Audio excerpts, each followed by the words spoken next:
জাতীয় সংসদে বক্তব্যকালে অন্তর্বর্তী সরকারের সময় দুর্নীতির অভিযোগ তোলায় পররাষ্ট্র প্রতিমন্ত্রীর কাছে নিজের দুর্নীতির প্রমাণ চেয়েছেন বিরোধী দলীয় চিফ হুইপ ও এনসিপির আহ্বায়ক নাহিদ ইসলাম, যা ঘিরে রাজনৈতিক অঙ্গন থেকে শুরু করে সামাজিক যোগাযোগ মাধ্যমে চলছে নানা আলোচনা। সে প্রেক্ষিতে এবার নাহিদ ইসলামকে প্রশ্ন তুলেছেন বিএনপি নেতা রাশেদ খান। কি বললেন তিনি, জানাচ্ছেন ত্রিবেণী তনু। যদি রাষ্ট্রপতি অবৈধ হয়, যদি রাষ্ট্রপতির ভাষণ অবৈধ হয়, তাহলে তৎকালীন সরকারও কিন্তু অবৈধ হয় নাকি সেটা ভেবে দেখতে হবে। চলমান জাতীয় সংসদ অধিবেশনে রাষ্ট্রপতির ভাষণের উপর আনা ধন্যবাদ প্রস্তাবের অংশ হিসেবে বক্তব্যকালে বিএনপির সংসদ সদস্য শামা ওবায়দ ইসলাম অন্তর্বর্তী সরকারের বিরুদ্ধে দুর্নীতির অভিযোগ করেন।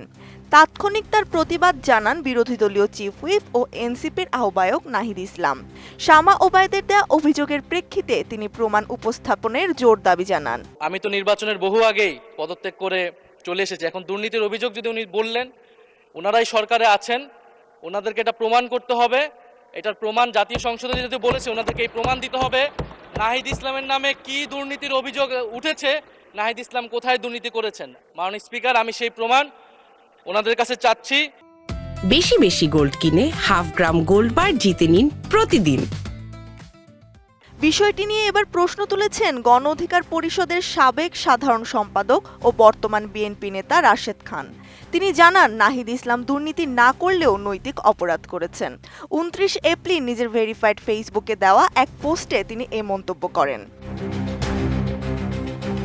পোস্টে রাশেদ খান লেখেন, নাহিদ ইসলাম নিজে হয়তো দুর্নীতির সঙ্গে সরাসরি জড়িত নন, কিন্তু তার ছায়াতলে থেকে যারা সুবিধা নিয়েছেন তাদের দায় তিনি এড়াতে পারেন না।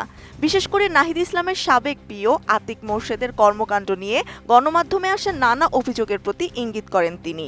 রাশেদ খান জানান, নিজের মন্ত্রণালয়ের বাইরেও প্রভাব বিস্তার এবং নিজস্ব সার্কেলের লোকদের বিভিন্ন পদে বসানো বড় ধরনের নৈতিক বিচ্যুতি। গণ অধিকার পরিষদের সাবেক সাধারণ সম্পাদক পোস্টে প্রশ্ন তোলেন এনসিপির অর্থায়ন নিয়েও। তিনি বলেন, নাহিদ ইসলাম স্বীকার করেছিলেন যে বিভিন্ন ধনী ব্যক্তিরা তাদের আর্থিক সহায়তা দিচ্ছেন। পোস্টে রাশেদ খান জানতে চান, এই ধনী ব্যক্তি কারা এবং কেন তারা একটি রাজনৈতিক দলকে অর্থায়ন করছেন। শেখ বশিরউদ্দিনকে কেন বাণিজ্য উপদেষ্টা করা হয়েছিল এবং তার প্রতিষ্ঠান থেকে এনসিপি কোনো অনুদান পায় কিনা, এমন গুরুতর প্রশ্নও ছুড়ে দিয়েছেন এই বিএনপি নেতা। নাহিদ ইসলামের অধীনে থাকা তথ্য সম্প্রচার মন্ত্রণালয়ের কার্যকারিতা নিয়েও অসন্তোষ প্রকাশ করেন রাশেদ খান। তার মতে, গত 16 বছরের দুর্নীতির তথ্য প্রকাশে ব্যর্থ হয়েছেন নাহিদ। এমনকি তিনি দায়িত্ব ছাড়ার সময় যার হাতে মন্ত্রণালয়ের ভার দিয়ে এসেছেন, সেই উপদেষ্টার মাধ্যমে বিতর্কিত টেলিভিশন লাইসেন্স প্রদানের বিষয়টিও নাহিদ ইসলামের দায় হিসেবে দেখছেন রাশেদ খান। রাশেদ খান তার পোস্টে স্পষ্ট করেছেন, উপদেষ্টা পদে থাকাকালীন রাজনৈতিক দল গঠন করা বড় ধরনের নৈতিক অপরাধ। তড়িঘড়ি করে পদত্যাগ করা কি দায় এড়ানোর কৌশল? এখন সেই প্রশ্নই ঘুরপাক খাচ্ছে রাজনৈতিক মহলে।